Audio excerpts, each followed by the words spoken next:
Bonsoir à toutes et à tous. Donc, bienvenue dans ce nouveau numéro des Mercredis de l'Espoir du 25 novembre.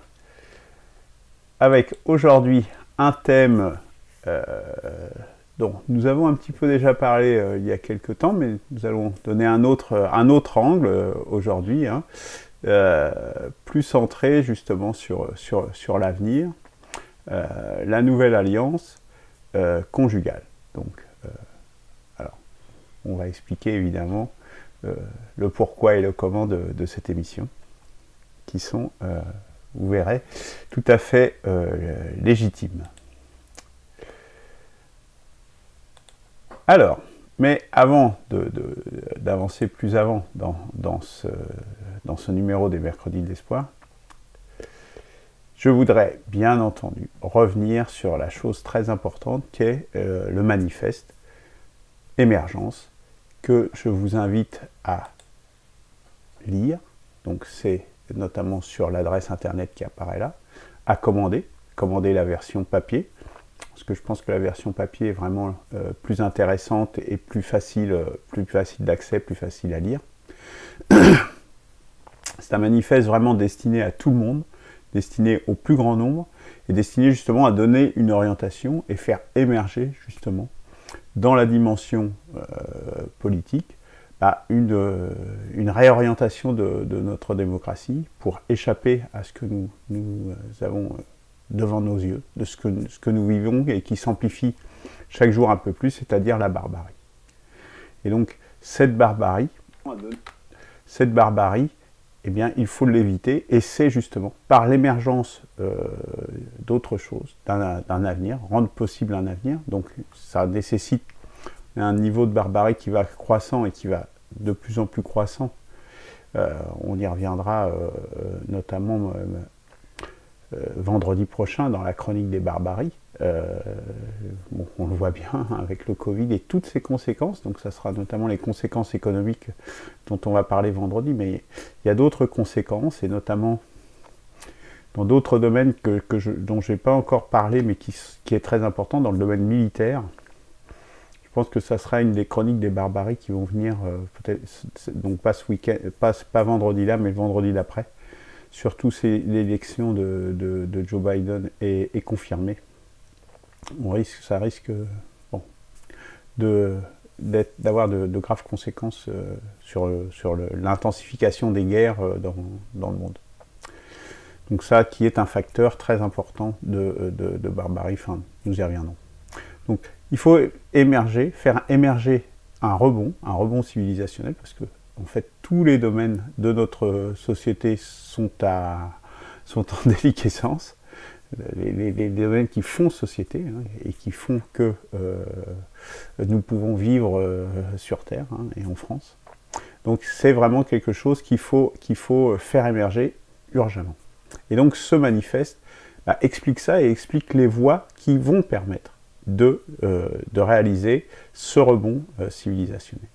Donc vous pouvez le commander, la version papier, bon voilà, à l'adresse qui s'affiche là, P6R, Monsieur Luc Laforêt, boîte postale 30 41 400 Montrichard, inclut le logiciel Crypt, donc des clés de cryptage et un logiciel qui est téléchargeable gratuitement sur le site qui est indiqué avec le livre. Donc voilà, donc je vous engage à faire ça. Si vous voulez vraiment changer les choses, faire que on puisse vraiment rebondir et que ça ouvre vraiment un espoir, eh bien ça fait partie des choses qu'il faut faire. Il faut populariser cette initiative. Sinon, tel qu'on est parti là, et avec les offres politiques qui se profilent, tant pour les régionales que pour les présidentielles, je vous dis, on ne va pas s'en sortir, ça c'est clair et net. Hier, je vais vous donner une anecdote, j'étais dans une réunion avec des gens qui pensent se proposer au régional. Les politiques, c'est des gens qui sont des politiques, je dirais, de métier, mais ils n'ont absolument rien compris à ce qui se passe et à la volonté du peuple. Ils sont dans le même logiciel. Je peux vous le garantir. La déconnexion, elle est totale. Donc, il est vraiment temps que nous saisissions, nous les gens de la base, les gens du peuple, que nous saisissions de tous ces domaines, et en premier lieu du domaine politique, mais pas que. Et c'est justement l'intérêt d'aujourd'hui de cette émission, c'est qu'il n'y a pas que la dimension politique pour refonder un projet civilisationnel, puisque nous sommes dans une crise de civilisation, et c'est bien pour ça qu'il faut des réponses à ce niveau, et dans tous les domaines, qui fondent une civilisation. Donc, nous allons voir donc ce soir en quoi justement c'est un sujet important, pourquoi est-ce que les aspects sentimentaux sont très importants, et ne sont pas du tout secondaires, sont tout à fait essentiels, puisque ça fait partie de la vie de tout un chacun.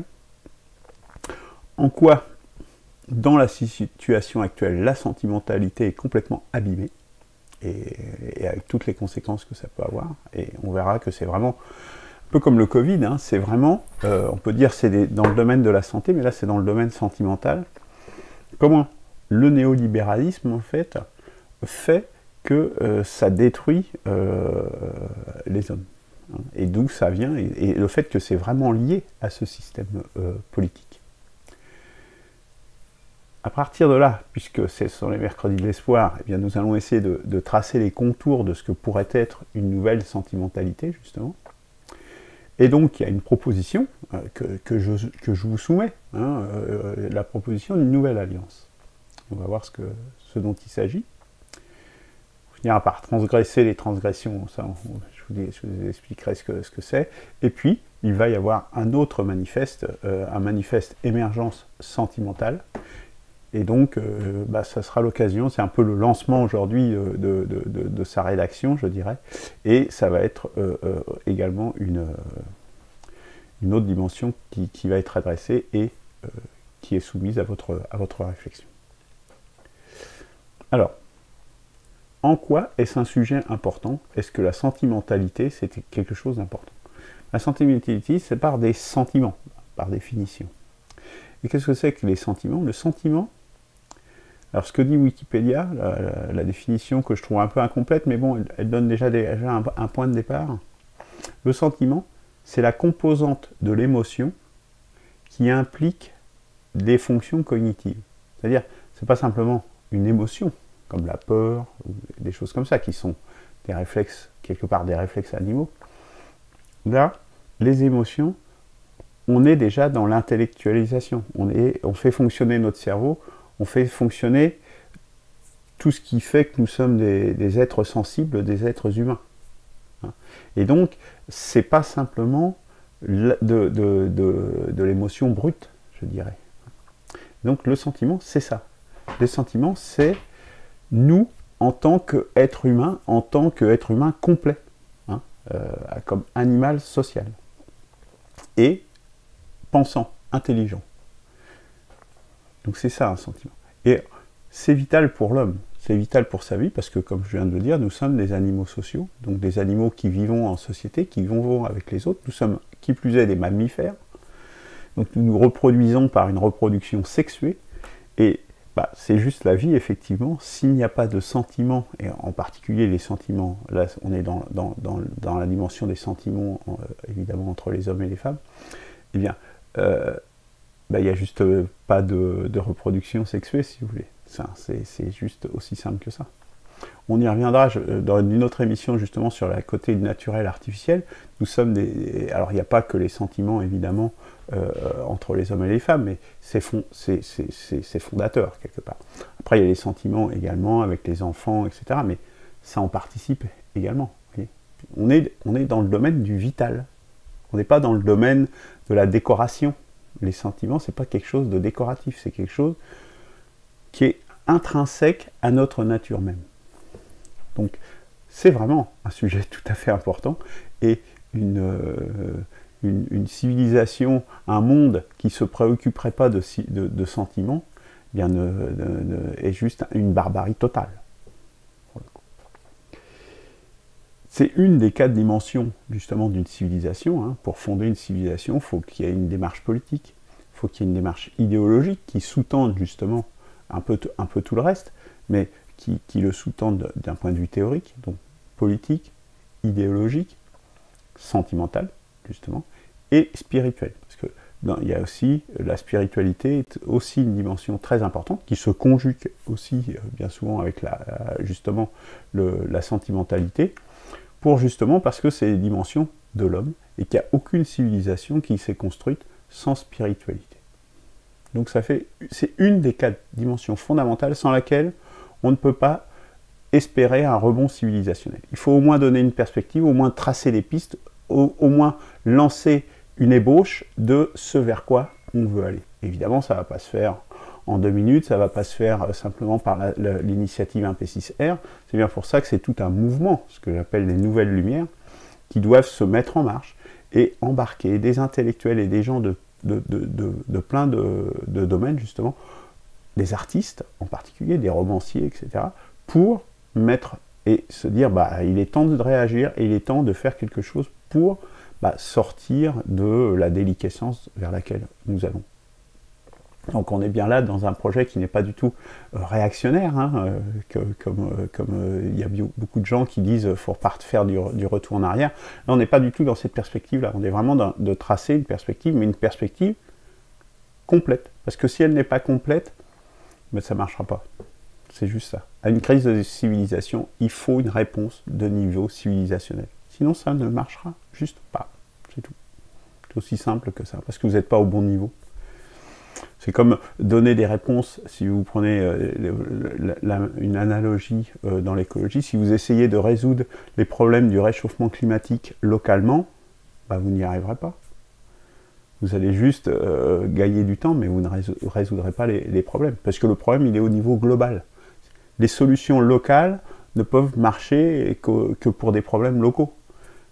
Eh bien, c'est exactement la même chose ici dans le cadre civilisationnel. C'est aussi simple que ça. Et la politique, alors après on va dire, mais là c'est surtout une initiative politique, puisqu'on veut présenter un candidat pour 2022, etc. La politique et les sentiments, qu'est-ce que vous mêlez des sentiments? La politique et les sentiments sont liés, étroitement liés. Le mariage, ça fait partie du code civil. Les enfants, ils ont un statut dans la société et dans les jugements, dans tout ce qui est justice notamment, mais également il y a un droit qui est afférent. Il y a tout ce qui est l'éducation. L'éducation, ça fait partie, il y a l'éducation nationale notamment, il n'y a pas que ça, il y a tout le ministère des Sports, etc., etc. Tout ce qui est éducation. Les notions d'héritage, entre époux, entre descendants, tout ça, ça fait partie de la sphère qui dépend et qui est autour de la sphère sentimentale. Puis, évidemment, il y a le divorce, qui est très pratiqué désormais. Je crois que c'est plus d'un mariage sur 2 qui finit par un divorce aujourd'hui.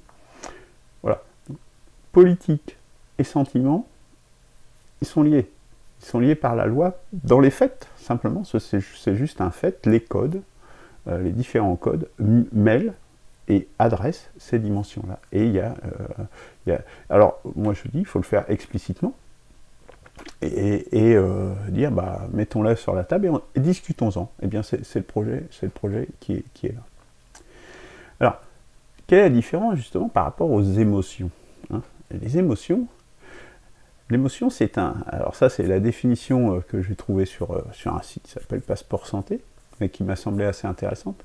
L'émotion, et c'est la différence avec le sentiment, est un état affectif intense qui se manifeste par une forte perturbation mentale et ou physique. Des cris, des pleurs, des éclats de rire, des tensions, etc. Qui nous empêche de réagir de façon raisonnable et appropriée à l'événement qui l'a provoqué.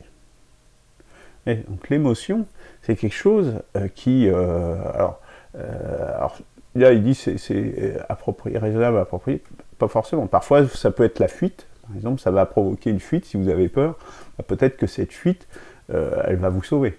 Elle peut aussi vous précipiter dans un endroit, vous faire traverser une rue et vous faire écraser parce que vous voulez échapper à quelque chose. Bon, voilà. On est dans le domaine vraiment du réflexe animal, presque du réflexe reptilien. On n'est pas du tout dans la réflexion, on est vraiment dans dans le basique. Donc ça, c'est très important. Et la société actuelle nous cantonne dans l'émotion. Et nous allons voir par quel mécanisme, justement. Et c'est justement par tout ce que la société de consommation, par ce qu'on appelle, ce que Michel Kluskar a défini comme étant le libéralisme libertaire. C'est-à-dire, notre société est anti-sentimentale et elle pousse à être que dans l'émotion. Je vais prendre un exemple, mais qui est très révélateur. C'est, vous voyez, François Hollande, quand il était président de la République et qu'il y avait des attentats, il ne faisait que être dans l'émotion et avoir une réponse émotionnelle. Et pas avoir une réponse raisonnée. Alors c'est d'autant plus grave pour un président de la République. Mais on pousse les gens à ne être que dans l'émotion, que dans l'émotion, que dans l'émotion, et ne jamais être dans le raisonnement. Les chaînes d'information continue, c'est la même chose. Où est-ce qu'on vous déverse des informations et sans arrêt pour stimuler vos émotions. Mais même dans le divertissement, c'est aussi ça. Puisque je regardais une émission d'enquête policière, je ne sais plus, Vera, je crois que ça s'appelle. Eh bien, il faut sans arrêt, il y a un rebondissement, sans cesse, de telle sorte que vous soyez toujours dans l'émotion et jamais dans la réflexion. Vous n'êtes pas dans Sherlock Holmes. Ou est-ce que là, on essaye justement, par la réflexion, de trouver, ou dans Hercule Poirot, ou je ne sais quoi, de mettre en œuvre votre intellect. Non, là, on n'est que... Il faut toujours qu'il se passe quelque chose, sans arrêt. Pour maintenir les gens toujours dans l'émotion. C'est vraiment de l'encadrement, en fait. Et ça, il y a une raison importante. Et nous allons y venir. Et, bon, je n'ai pas résisté à citer George Orwell, 1984, le monde qui décrit, le monde de Big Brother. Big Brother, l'expression vient de loi. Dans notre monde, dans le monde de Big Brother, il n'y aura plus de sentiments, sauf la peur, la rage, le triomphe et l'auto-humiliation. Tout le reste, nous le détruirons. Tout. Et là, ce qu'il cite, ce ne sont pas des sentiments, ce sont des émotions, justement. La peur, la rage.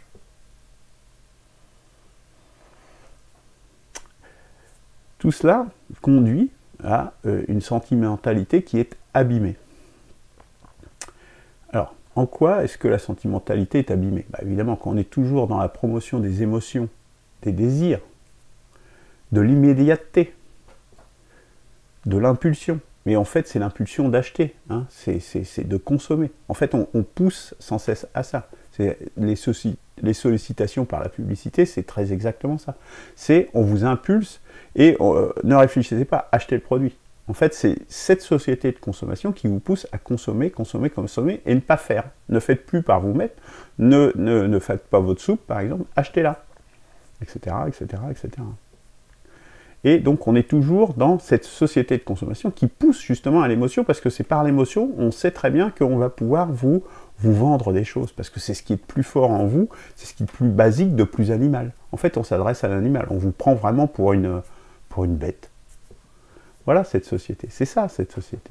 Et c'est systématisé. Et en le systématisant, eh bien, ça détruit les hommes. Et l'exemple, c'est Tinder. Enfin, je pense que vous connaissez tous cette application Tinder, sinon vous irez chercher sur Internet. Mais voilà, on est dans le même domaine. Dans la sentimentalité, justement, le modèle sentimental est en correspondance avec ça. On est dans la consommation, mais dans la consommation des personnes. Et on consomme des gens. Allez, je fais un rendez-vous rapide, etc. C'est ça, c'est Tinder. On consomme des gens et on désentimentalise. C'est-à-dire qu'on désintellectualise la relation entre les gens, entre les êtres humains, et en particulier les relations amoureuses entre les hommes et les femmes. C'est typiquement dans le propos que j'ai entendu il y a déjà quelques années, où est-ce que j'entendais des jeunes qui disaient moi, je fais de la sexualité, c'est juste une question d'hygiène. C'est horrible. C'est comme si vous vous lavez les dents, je fais l'amour parce que c'est une question, parce que je me brosse les dents. Voilà la destruction de la pensée. Comment est-ce qu'on peut... c'est horrible de dire ça. puis il y a d'autres dimensions, hein. Il y a aussi la moquerie par rapport à la sensibilité. Par exemple, des hommes qui sont sensibles, il y a des hommes qui sont sensibles, comme il y a des femmes qui sont sensibles ou moins sensibles, etc. Bon, chacun a sa personnalité. Et on se moque des gens qui sont un peu sensibles. Par exemple, on dit « Ah, ben celui-là, il est sensible. Oh, ça doit être un homosexuel. » Non, la sensibilité, ça fait partie...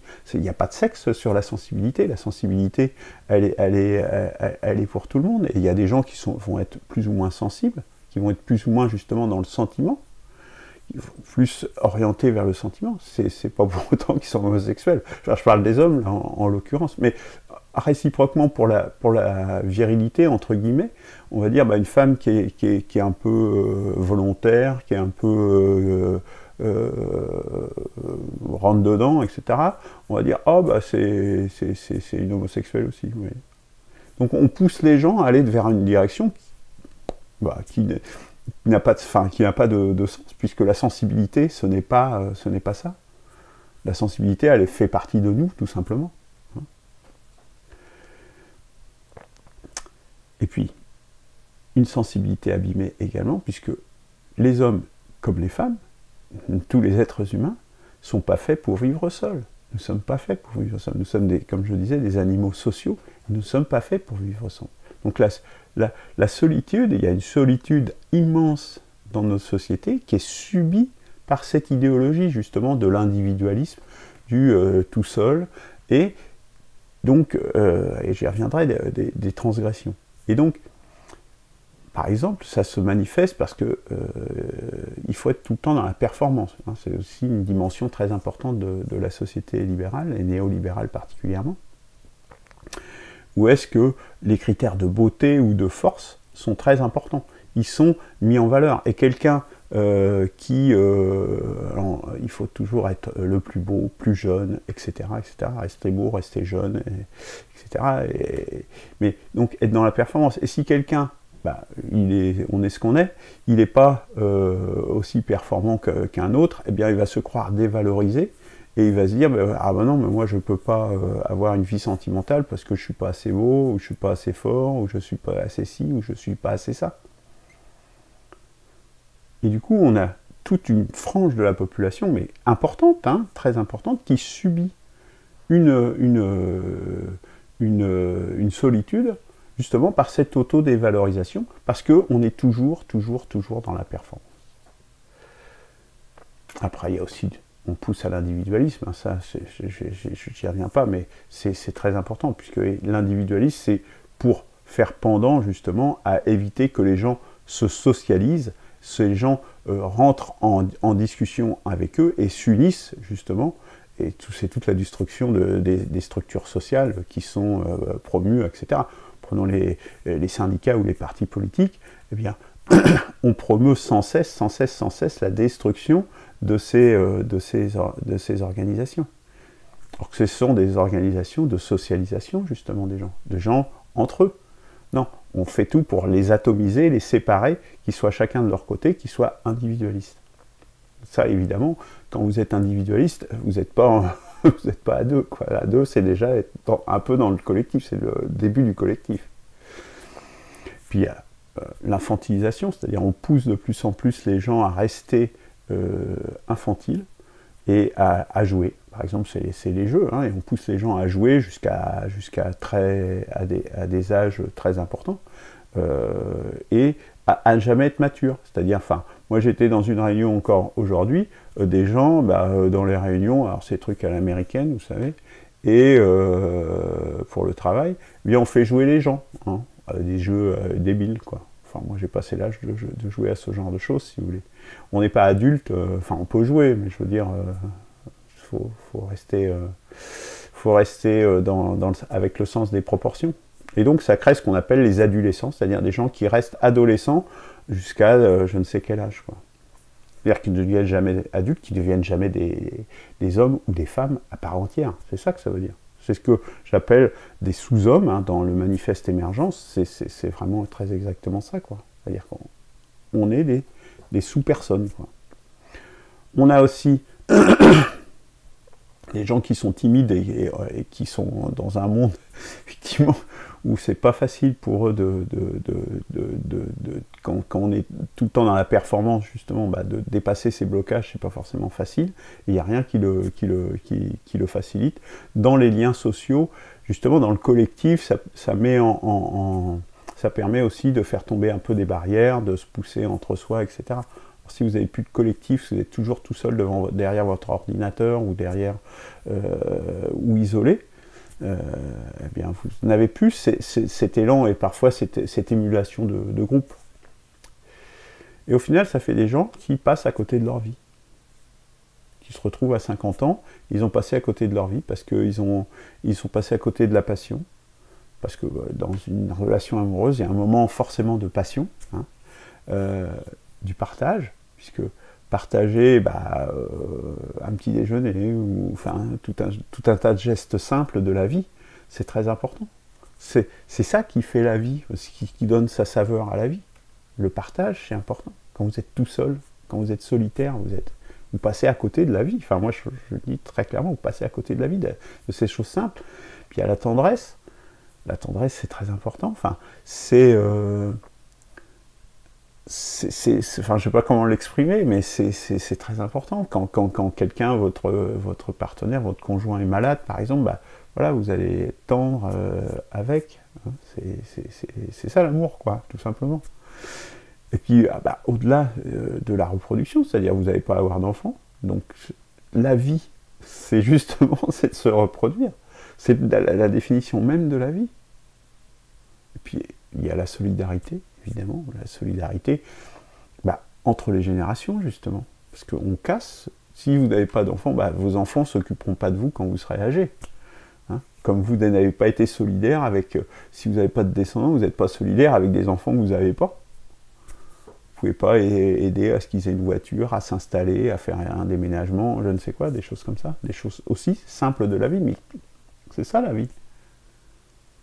Tous ces gens qui sont dans cette solitude, poussés par cette idéologie, par ces idéologies d'individualisme, hein, mais ils passent à côté de la vie. Ils passent à côté de toutes ces choses de la vie. Et c'est pas un animal, fût-il un cheval ou je ne sais quoi, qui va vous donner ça.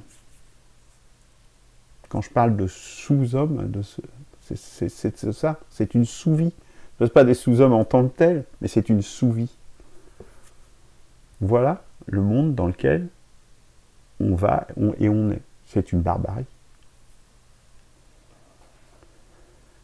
Et ça fait des générations, évidemment, de gens qui sont malheureux. Parce que, comme je dis, profiter de la vie, c'est pas ça. Et du coup, ça mène à des addictions, l'alcoolisme, ou regarder des séries pendant toute la nuit, ou les jeux, hein, les jeux électroniques, etc. Ça amène à ça, puisqu'on sait bien que sa vie, on le sent bien que sa vie, elle est mauvaise, elle ne va pas. Mais c'est aussi le nihilisme. Hein. Enfin, moi, le nihilisme des gens qui sont... quand je parlais par exemple des islamo-gauchistes l'autre jour, je pense que ça vient aussi beaucoup de là, ce nihilisme. Parce que comme ils ne sont pas heureux dans leur vie, ils voient bien que ça ne va pas dans leur vie, ils veulent tout détruire. Enfin, et ils se disent, ce monde, il ne me va pas, et donc je préférerais tout détruire, plutôt que ça continue comme ça. Or que, il y a peut-être un espoir, justement, à créer, et à tracer une perspective. Et c'est ça, ce à quoi je travaille, et avec les gens qui sont autour de nous, dans une perspective, la 6ème République, c'est vraiment ça. C'est vraiment de tracer un avenir humain. Alors évidemment, ça nécessite un effort. C'est une réalité, mais il faut de la souplesse, parce que quand vous vivez avec quelqu'un, évidemment, ça nécessite de faire des concessions, avec des enfants, etc. Oui, c'est ça, mais c'est ça la vie. Hein, ça nécessite de ne pas avoir la folie des grandeurs.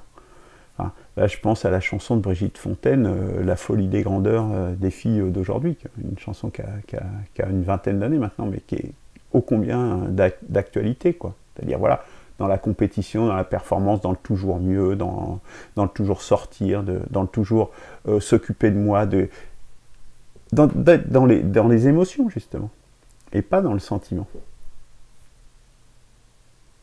Et puis sortir aussi des critères de sélection. Je veux une personne comme si, enfin, vous savez, sur les sites de rencontres, c'est comme ça, vous choisissez je veux qu'il soit de tel âge à tel âge, de tel machin, de tel machin, de tel machin, telle taille, enfin, qu'est-ce que c'est que ça?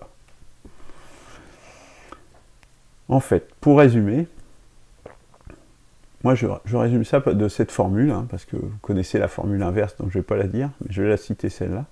Il vaut mieux être imparfaitement accompagné que pas accompagné du tout. Parce que être seul et vivre sa vie seul, c'est pas la vie, c'est pas une vie. Et donc, vaut mieux parfois être pas trop, parfois être pas, et on n'est jamais parfaitement accompagné. Enfin, cette perfection, ça n'existe pas de toute façon, c'est un non-sens. Et donc, il vaut mieux vivre quelque chose, même imparfaitement, que de ne rien vivre. C'est ça que ça veut dire, tout simplement. Parce que rien vivre, rien de pire que de passer une vie à rien vivre, à regarder Netflix. Parce que vous ne vivez pas quand vous regardez Netflix. C'est les autres qui vivent. Et encore, c'est complètement artificiel parce que c'est des acteurs. C'est même pas de la vraie vie. Non. Alors, maintenant qu'on a fait tous ces constats, et en quoi ça intéresse le néolibéralisme, justement, c'est, enfin, je ne vais pas refaire tout ce que dit Michel Clouscar, hein, évidemment. Là, je vous invite à le lire, même si c'est un peu ardu. C'est un des chantiers qu'il faut ouvrir. Quels seraient les contours d'une nouvelle sentimentalité? Une sentimentalité d'aujourd'hui qui permettrait justement de s'en sortir par le haut. Première chose, je pense, qui est vraiment importante, c'est les femmes sont le moteur essentiel de cette nouvelle sentimentalité, parce que c'est elles qui en subissent le plus, je pense, les conséquences délétères. Donc, et j'en veux pour preuve, c'est par exemple sur Tinder. Sur Tinder, a priori, les chiffres seraient, il n'y aurait que 1/3 de femmes pour 2/3 d'hommes. Si c'était quelque chose, une relation équilibrée, ça devrait être 50-50. Donc ça montre bien, dans cette relation où on est juste dans la consommation sexuelle, que les femmes y retrouvent beaucoup moins leur compte que les hommes. Donc ça, c'est une raison pour laquelle c'est un moteur essentiel. Un autre contour important, je pense, c'est que le mariage n'est plus adapté. On voit bien que cette institution qui nous vient du passé vraiment multimillénaire, on peut dire, hein, carrément, hein. On s'aperçoit qu'elle ne fonctionne plus, puisque la moitié des mariages aujourd'hui finissent par un divorce. Plus de la moitié des mariages finissent par un divorce. Donc avec pertes et fracas, hein, bien souvent, c'est ça que ça veut dire. Donc c'est une institution qui ne fonctionne plus. Et puis, il y a différentes raisons, on va les voir. C'est trop long, la durée est trop longue. Quand vous avez un mariage, avant les mariages, les gens avaient une espérance de vie plus courte quand même, et cette vie à durée indéterminée fait que la durée devient impossible. Ou parfois il y avait des gens qui avaient des différences d'âge importantes, donc il y avait un qui mourait, etc. Donc ça rendait, alors que là, si vous vivez à 20 ans, si vous vivez 60 ans encore, jusqu'à 80 ans, vous allez passer 60 ans avec la même personne. Alors, je ne dis pas que c'est pas possible, hein, il y a plein de gens qui le font, mais c'est pas non plus forcément très évident. Hein. Et le fait est que on s'aperçoit que ça ne marche plus dans la société actuelle, en tout cas. C'est similaire pour le Pacs, hein, il n'y a pas de limite de durée non plus. Le Pacs, en fait, c'est une autre façon, c'est une autre façon de faire le mariage. Le mariage, en plus, il a un problème, c'est sa rigidité. Hein. D'où les divorces. Hein, et les divorces avec avocat, avec frais, etc. etc. On arrive dans des choses qui sont difficiles. C'est un contrat rigide. Et de plus en plus, donc, et on en arrive justement au fait qu'il y a des problèmes, c'est que la tromperie qui est avant l'adultère était condamnée, alors il l'est toujours, mais elle est de moins en moins. En fait, la tromperie, l'adultère, et donc la tromperie de l'autre conjoint, est de plus en plus tolérée par la justice, par la jurisprudence notamment. Donc là, il y a quand même un hiatus entre un engagement fort, rigide, et de l'autre côté, la tromperie qui est de plus en plus tolérée. Donc on voit bien qu'il y a une contradiction là qui s'opère. Et puis, également, dans cette longue durée, dans ce caractère figé de la relation, eh bien, c'est aussi générateur de violences conjugales et de complexité pour sortir des violences conjugales, hein, tant de la personne violente que de la personne violée. Hein. Et puis, dernier élément, je crois que c'est le dernier, c'est les enfants qui du coup se retrouvent ballottés dans des institutions qui sont plus adaptées, et donc qui se retrouvent ballottés entre deux parents, décadrés, puisque chacun des deux va avoir tendance à le gâter, justement pour qu'il reste, pour qu'il l'aime plus que l'autre, que l'ancien conjoint notamment. Et au final, ça fait des enfants qui sont donc décadrés, qui sont plus éduqués comme il faudrait, je dirais, avec des règles normales, hein, puisqu'on va dire, bah non, je vais pas trop lui donner de règles pour qu'il m'aime bien. Puis au final, ça fait des enfants malheureux parce que, au fond, ils se retrouvent pas forcément heureux dans une situation où les parents sont dans un affrontement, or qu'eux, ils sont le fruit de l'amour de ses parents. Donc ça attaque aussi leur sentimentalité, puisqu'ils se disent, ah, moi je suis le fruit de quelque chose qui est détruit et qui est conflictuel.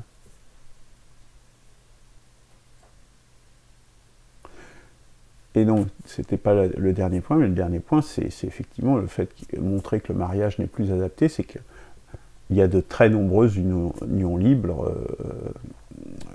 Je connais pas j'aurais pu regarder les proportions, mais les proportions d'unions libres, même sans Pax ni rien du tout, est très importante par rapport au mariage qui avant était une institution où tout le monde se mariait. Donc voilà, en fait, tous ces éléments-là se contournent de dire le mariage n'est plus adapté, il est dépassé, il faut trouver autre chose. Alors, un autre élément très important, c'est la stricte égalité homme-femme, évidemment. Bon, est-ce que c'est nécessaire de s'attarder là-dessus? Bah, peut-être, oui, parce qu'il y a plein l'égalité homme-femme, elle n'était pas si évidente que ça, notamment dans les lois sur l'adultère jusqu'ici, dans le code Napoléon. L'homme, s'il était infidèle, il était condamné à une amende, alors que la femme pouvait être condamnée à 3 mois de prison. Donc, la stricte égalité homme-femme, bon, puis je ne parle pas de l'islam ou de tout ce qui est ces dimensions religieuses, où là, l'inégalité, elle est inscrite dans les textes.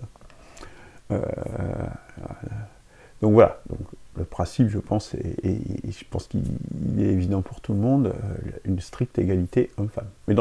Et dans tous les domaines, hein, ça ne veut pas dire, parce qu'il y a aussi des biais inverses, hein, je pense notamment à la garde des enfants aujourd'hui dans les couples, où est-ce qu'on a un déséquilibre très fort dans la garde des enfants en faveur des femmes par rapport aux hommes. Vous voyez, c'est pas forcément un sens unique, quoi. Engagement entre individus et devant la société. Ça, par contre, c'est très important. Parce que ce qu'apporte le mariage, c'est quoi? C'est de dire notre relation entre deux personnes dans un couple se fait face à la société. C'est toutes les institutions, et je le parlais tout à l'heure justement des institutions et en quoi la politique se mêle de sentimentalité, parce que ça fait partie de la vie en société, et la politique, c'est jamais que gérer la vie dans la société, la vie dans la cité. Donc ça fait partie des éléments tout à fait importants de gérer, comme on parlait, le mariage, comment ça se passe pour les enfants, comment ça se passe pour l'héritage, comment ça se passe pour les divorces, etc.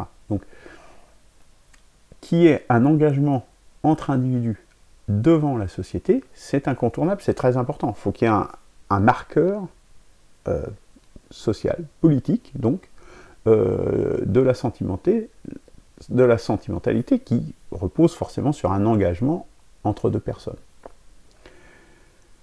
Et je pense que ça, et là on est sur un cœur très important, c'est que la tromperie doit devenir un tabou absolu. C'est-à-dire qu'on est dans une société aujourd'hui où la tromperie devient banalisée, devient presque normale, quoi. Elle est même promue, hein, on va y revenir, mais si on s'engage entre deux personnes à se faire confiance, bah, la tromperie, qu'est-ce que ça veut dire? C'est juste pas possible. Ça veut dire qu'il y a un engagement, mais l'engagement, il n'existe pas. C'est complètement contradictoire. Ça ne peut pas fonctionner comme ça. La tromperie doit être un tabou absolu. À ce moment-là, vous ne vous engagez pas. Si vous vous engagez, bah c'est ça l'engagement, justement. C'est l'engagement d'être ensemble et d'être solidaire et d'être ensemble. Bon, ça fait partie des choses qui sont, pour moi, complètement indispensables. Sinon, il n'y a pas d'engagement qui tienne, si vous voulez. Ça veut dire que cet engagement n'existe pas. Donc, la rupture de l'engagement, la tromperie, est forcément quelque chose qui doit être un tabou absolu et important, vital.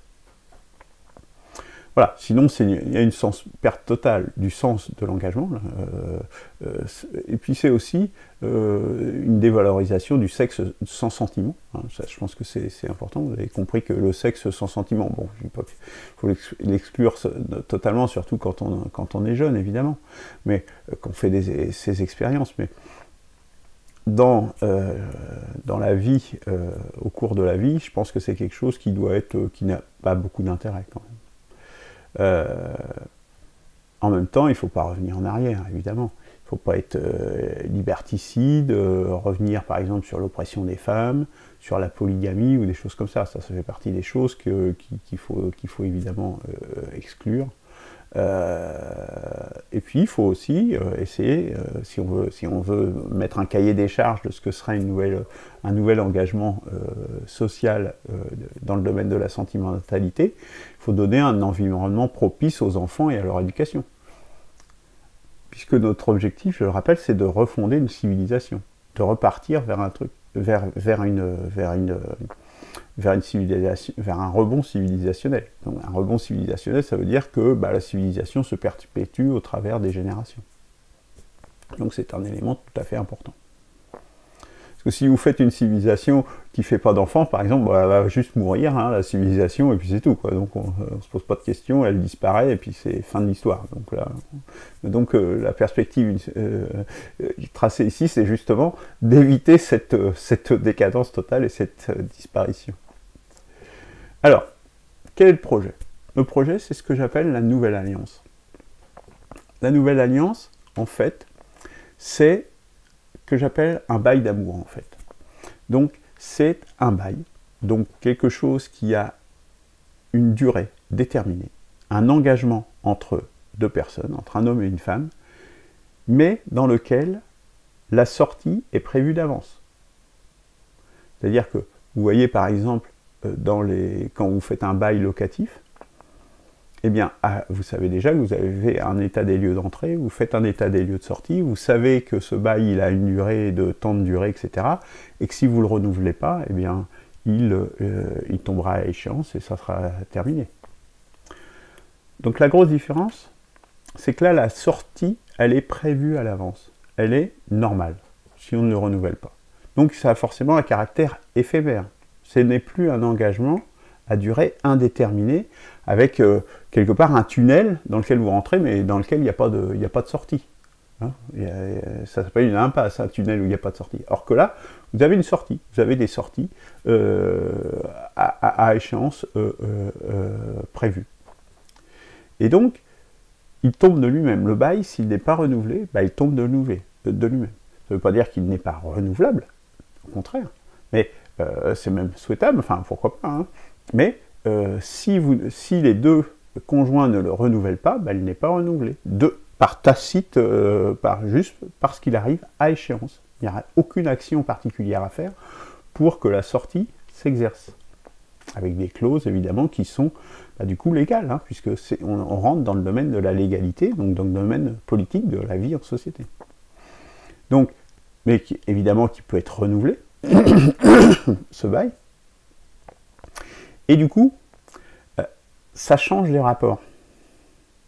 Parce que du coup, comme c'est un bail qui tombe à échéance, mais qui est cependant renouvelable évidemment, ça oblige l'un et l'autre à faire attention à l'autre. Et aux autres, aux enfants, etc. Puisque du coup, l'autre personne, si vous ne lui prêtez pas attention, bah, elle ne va pas avoir envie, elle ne va pas avoir intérêt à justement à renouveler ce bail. Et donc ce bail tombera et elle dira bah non, on n'aura même pas à lui poser la question si elle le renouvelle ou pas, puisque c'est la question converse. Est-ce que vous le renouvelez? Donc, il faudra une action volontaire pour le renouveler. Donc il tombera de lui-même.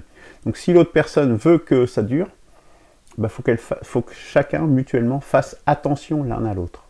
On est dans le renouvelable, mais quand même dans l'éphémère. Donc dans une certaine... alors que quand vous êtes sur du non renouvelable, sur de l'indéterminé, bah, l'un des deux, il peut faire ce qu'il veut. De toute façon, l'autre, il est enchaîné là, quelque part. Il faut qu'il fasse une action, un divorce, etc., ou quelle que soit l'action, pour sortir de ce piège. Là, on n'est pas du tout dans la même situation. Vous voyez que ça change complètement les rapports. Ça peut paraître bizarre, cette idée d'amour à échéance finale, mais voilà, l'amour, la vie, c'est comme ça. Hein. La passion ne dure pas éternellement, puis il y a la vie qui en... Donc, ça introduit de la stabilité, mais sans la rigidité, et ni la conflictualité. Ça diminue forcément, fatalement, la conflictualité. Parce que si conflictualité il y a, eh bien les chemins se sépareront juste naturellement. Et ça permet aussi quelque chose de très important, parce que ça permet la restauration de la confiance, justement. Parce qu'on fait plus attention l'un à l'autre, et la confiance, du coup, peut se développer, et en particulier au travers de la pénalisation de la tromperie. Parce que la tromperie, elle devient complètement... déjà, elle est bête.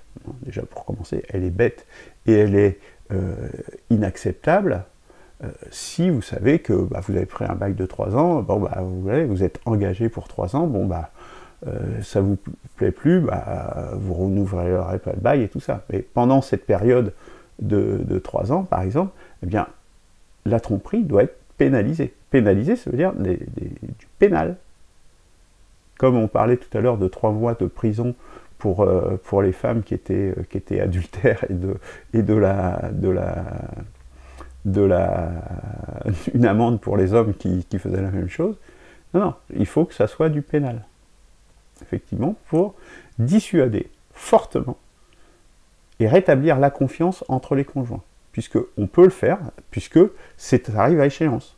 Hein. Si vous êtes sur du ad vitam aeternam, bah, vous allez prendre le risque tout de même. Si vous dites, bah, il ne me reste plus que 6 mois à tenir, bon, bah, voilà, quoi. Vous voyez comment ça change les choses? Mais il faut aussi que la société mette l'écran au bon endroit pour, justement, que ça engage ça et que la confiance entre époux puisse revenir. Alors, entre époux, entre conjoints, là, plutôt que là, comme c'est pas un mariage. Donc ça, c'est une chose assez très importante. Hein. C'est un nouveau tabou, en définitive. Hein. Donc, par définition, ça veut dire que c'est la fin du mariage civil, en tout cas. Hein. C'est-à-dire que ce mariage, sous la forme actuelle, ne fait plus sens. Ça fera une source de revenus en moins pour les avocats. Comprenez aussi ça. Ça, c'est très important, puisque du coup, c'est tout un système qui s'est mis en place autour de ça et qui s'est greffé autour de cela, qui tombe. Hein, et tout un système qui vise, en fait, et tout un commerce, parce qu'il faut appeler les choses par leur nom. Hein.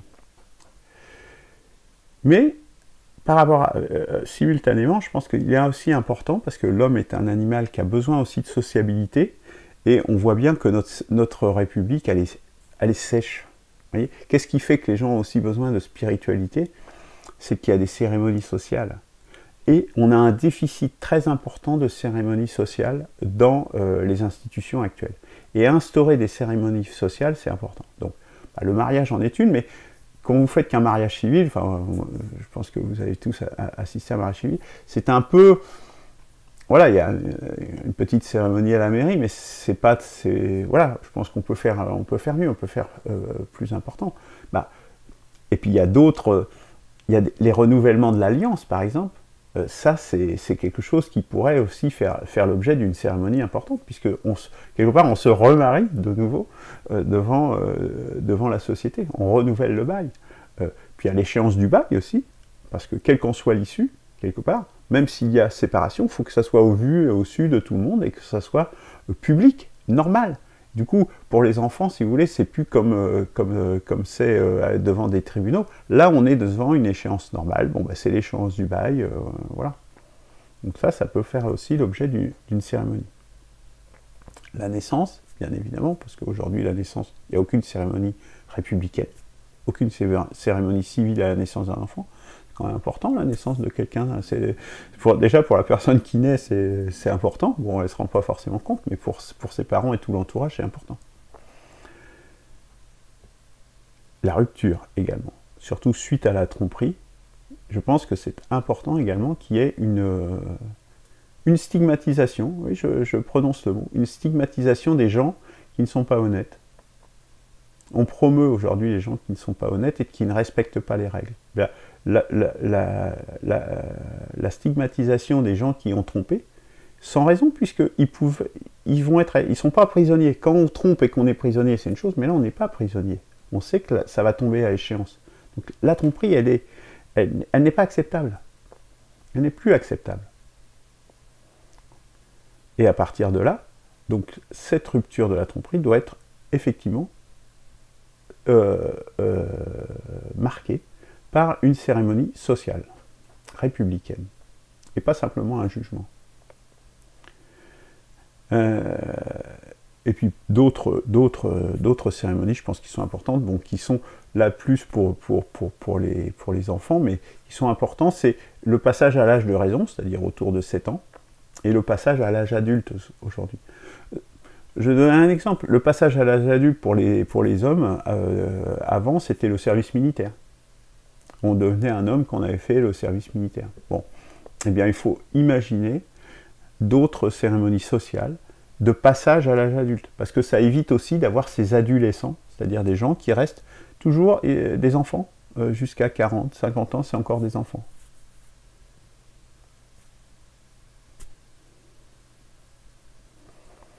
Dans les sociétés africaines, il y a ces cérémonies de passage. Il y a beaucoup de sociétés africaines qui ont ces cérémonies de passage. C'est des choses qui sont utiles, qui sont importantes. Si ça vient du fond des âges comme ça, on a beaucoup à apprendre aussi de notre passé et des sociétés qu'on appelle primitives.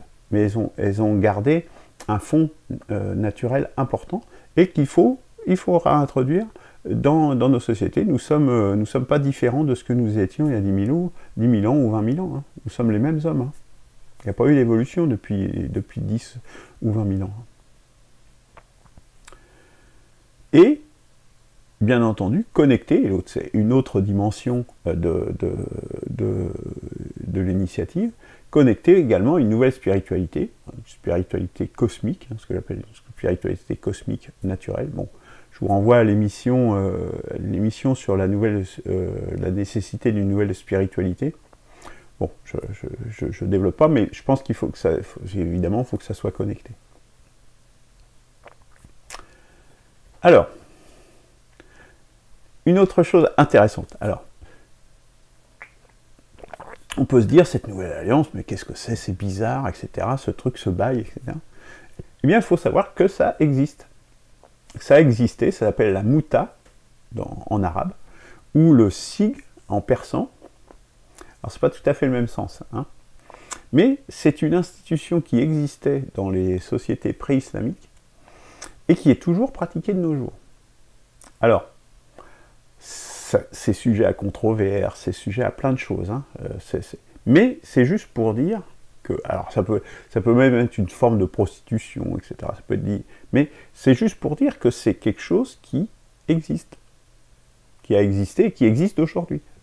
En Syrie, au Liban, c'est quelque chose qui se pratique. Le mariage à durée déterminée. Donc voilà. Donc c'est pas complètement une vue de l'esprit, quelque chose qui ne peut pas exister.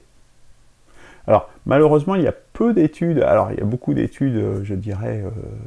Des regards de gens, de musulmans sur cette pratique, Il n'y a pas suffisamment, enfin, j'en ai pas trouvé en tout cas, et s'il y a des gens qui regardent cette émission et qui sont au courant de ça, d'études sociologiques, je dirais, objectives sur comment ça fonctionne, comment est-ce que la durée, etc., comment est-ce que ça se passe dans la réalité, sur les choses qui sont autre chose que des choses un peu prostituées, de prostitution, parce que ça peut être aussi ça, hein, voilà.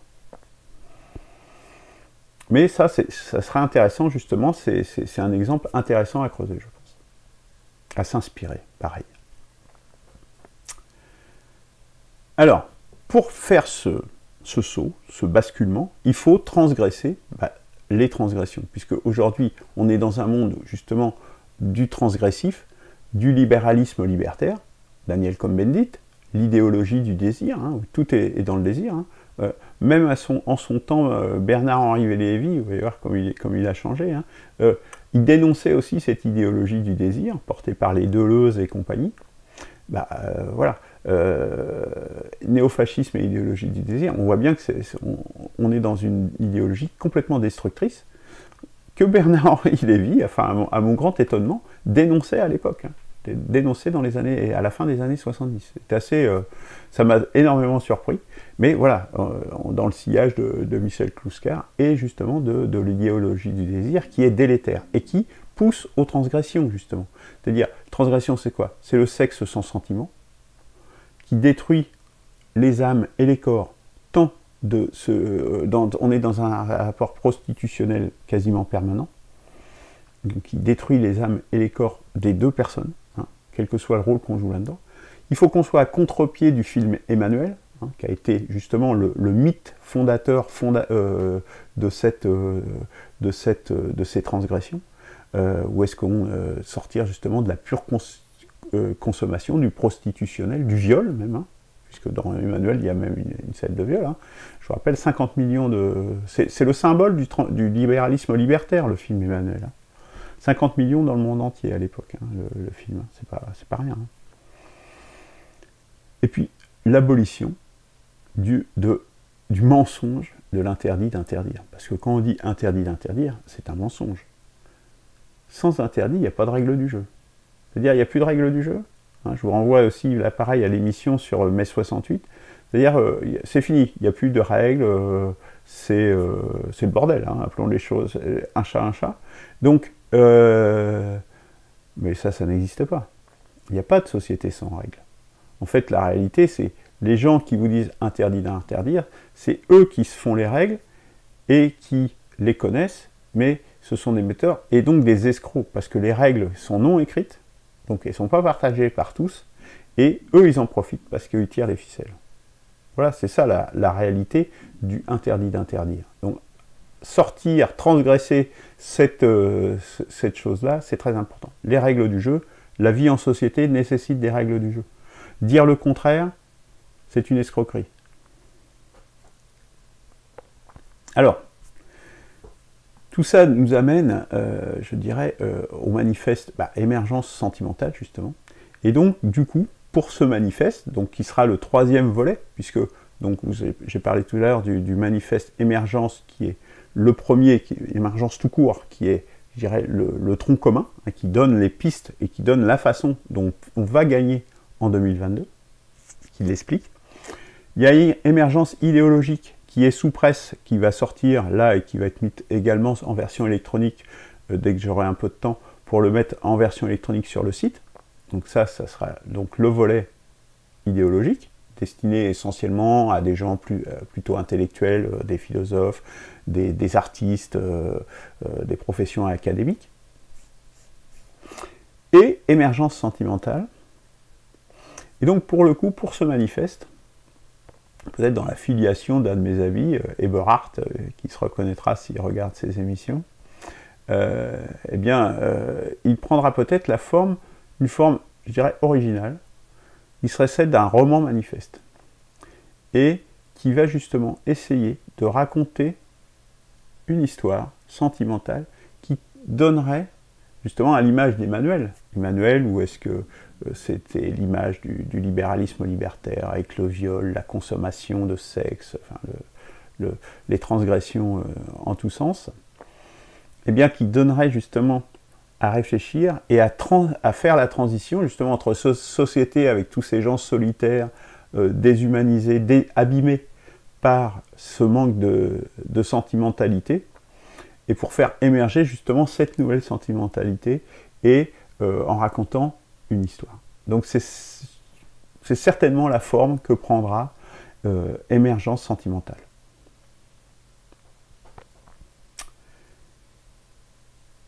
Pour aller plus loin, ou pour donner un autre éclairage sur ce que je viens de dire aujourd'hui, puisque je l'ai dit en introduction, il y a une partie de ce que j'ai expliqué ce soir, dont j'avais déjà parlé dans cette émission du 10 juin. Mais dans cette émission du 10 juin, c'était un autre angle, et donc c'est un autre angle de la nécessité d'un nouveau mythe fondateur. Bah, ce nouveau mythe fondateur, bah, ça sera une tentative, en tout cas, ça sera émergence sentimentale. Et dans le mouvement des Nouvelles Lumières, j'espère bien qu'il y aura plein d'autres auteurs, des gens dont c'est le métier, qui sauront s'emparer de ça, qui sauront s'en saisir, et tracer justement une voie et raconter des histoires qui seront justement, qui feront cette transition, ce rebond vers une nouvelle sentimentalité, de nouveaux rapports humains. Donc, je vous engage à regarder cette émission. C'est un autre angle sur la nécessité d'un nouveau mythe fondateur. Voilà. Alors, en résumé, donc, qu'est-ce qu'on a vu ce soir? Que la sentimentalité, c'est une dimension importante dans toute civilisation. Et que détruire la sentimentalité, c'est détruire la civilisation, c'est ce que nous vivons aujourd'hui. Donc, on ne pourra pas refonder, on ne pourra pas véritablement repartir vers le haut sans adresser cette dimension. C'est inévitable, c'est fondamental. Et Jean-Jacques Rousseau, avant la Révolution française, de 1789, son grand succès, c'est pas tant le contrat social dont on parle souvent, mais c'est surtout alors je me rappelle plus du titre, La Nouvelle Héloïse, qui était justement un roman sentimental. Et c'est ça qui a fait succès, et c'est ça qui a pu embarquer et emmener des gens vers justement une nouvelle dimension, une nouvelle société, puisque après la Révolution de 1789, on est passé de la monarchie à la République, c'était quand même un changement considérable. Hein. C'est peut-être pas un changement de civilisation, mais enfin, on est quand même de cet ordre-là, quand même. Hein. Donc c'est tout à fait important. Hein. Et c'est... politique et sentiments sont liés, bah, quand on sait que Jean-Jacques Rousseau, c'est celui qui est à la base du contrat social, c'est la base aussi de nos sociétés, bon, eh bien, on comprend mieux l'articulation entre les deux, et ô combien c'est crucial, cette dimension sentimentale. Le néolibéralisme, bah, c'est la promotion des émotions, des désirs qu'on satisfait tout de suite, des pulsions, dans les transgressions pour provoquer l'acte d'achat. Hein, parce que, en fait, c'est ça. Hein, vous écoutez ces gars-là, c'est exactement ça. L'acte d'achat. C'est exactement ces mots. C'est ces mots. Mais ça conduit à des femmes et à des hommes qui sont abîmés, qui ne sont pas bien dans cette société, qui ne sont pas à l'aise dans cette société, qui sont seuls, qui sont battus, qui sont, etc., etc. Je ne dis pas que ça va résoudre tous les problèmes, mais ça en résoudre. Hein. Les femmes battues dont on parle souvent, etc., avec ce bail, ah, bah, on va y réfléchir à deux fois, hein, avant de battre sa femme ou de battre son homme, parce que ça existe aussi, de battre son conjoint. Vous voyez? Parce que si on ne fait rien, ça va s'arrêter. Donc les contours, bah, on les a tracés. Hein. Le mariage, c'est une institution qui est dépassée. La tromperie, comme on est dans quelque chose à durée déterminée, est un tabou absolu et qui doit être pénalisé. Très important. Égalité homme-femme. Ça va sans dire, mais ça va mieux en le disant. Bail d'amour. Donc ça, c'est la nouvelle pierre angulaire. C'est ça, la nouvelle alliance. Un engagement, donc, à durée déterminée. Et la nécessité d'un nouveau mythe fondateur, d'un nouveau mythe sentimental. Bah, c'est l'émission du 10 juin. Et c'est ce que je vais essayer de faire également dans l'émergence sentimentale au travers de ce roman manifeste.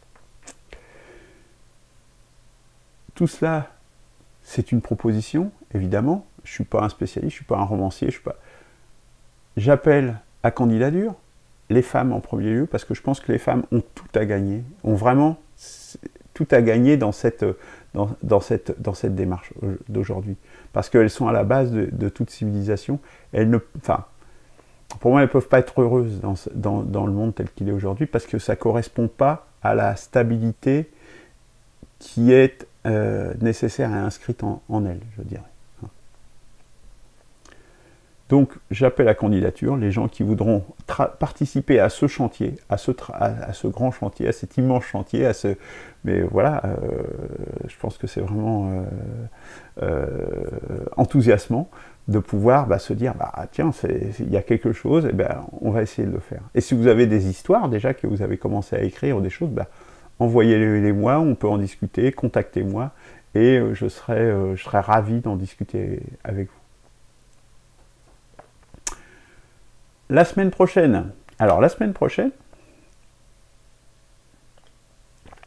un autre sujet, un peu assez différent pour le coup, mais important également, la jeunesse. Donc la jeunesse, mercredi 2 décembre, donc on va parler de la jeunesse, et alors ça sera une émission un peu différente, puisque là d'habitude c'est moi qui présente l'émission. On verra la semaine prochaine. Normalement, ça sera peut-être un petit peu différent, vous verrez. Alors, si c'est pas la semaine prochaine, ça sera la semaine d'après, on n'est pas une semaine près. Comme on a vu sur le site, on a mis toute une liste de sujets. On ne manque pas, malheureusement, oui, heureusement et malheureusement, ça veut dire qu'on a beaucoup de choses à dire, c'est clair, dans plein de domaines. Mais il y a plein de sujets, effectivement, qu'on veut aborder, donc si ce n'était pas ce sujet-là la semaine prochaine, ça sera autre chose, mais il y aura un mercredi de l'espoir, c'est certain. Voilà, reprenons espoir. Moi je dirais il y a matière, il y a possibilité. Ce n'est pas la même chose que si on était dans une impasse et qu'on était sûr qu'il n'y avait pas d'espoir. Moi je dis, on a des pistes, on a des possibilités, on a posé tant sur les problèmes, sur les dimensions constitutionnelles, philosophiques, idéologiques, sentimentales, mais spirituelles également. Il y a aussi une émission sur la spiritualité que vous pouvez consulter sur le site.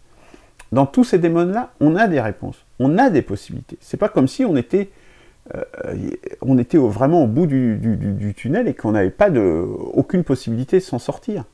On n'est pas dans cette situation. Nous avons vraiment une chance importante.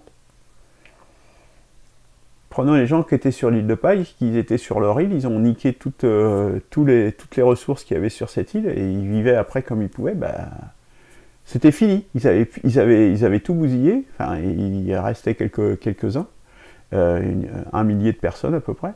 Et ces gens-là, ils avaient épuisé. C'était fini, quoi. Ils n'avaient plus de perspective. Ils ne pouvaient même pas quitter leur île, parce qu'ils n'avaient plus d'arbres pour construire de bateaux ou de choses comme ça, vous voyez. Nous ne sommes pas dans cette situation. Un espoir est possible. Nous avons cette chance. Donc profitons-en et saisissons-la avant qu'il ne soit trop tard. Parce que toutes les barbaries, et on va en parler vendredi, approfondissement de la crise économique, avec tout ce que ça va vouloir dire derrière. Enfin, je vais en parler, mais bon, j'en parlerai, parce que là, restons sur l'espoir, restons sur cette filiation, mais croyez-moi, ce qui nous attend, si on ne réagit pas rapidement et dans la bonne direction, c'est la catastrophe, vraiment. Donc, chronique des barbaries, approfondissement de la crise économique, vendredi prochain à 18h30. Rejoignez l'initiative, inscrivez-vous sur le site, rejoignez le groupe Facebook, engagez-vous, commandez le manifeste émergence, lisez-le, il est disponible sur le site, commandez la version papier. Voilà, qu'est-ce que je peux dire de plus? Rien d'autre. Sinon, de vous souhaiter une bonne soirée, de faire attention à vous, et je vous dis à vendredi, et à la semaine prochaine pour un autre mercredi de l'espoir. Au revoir.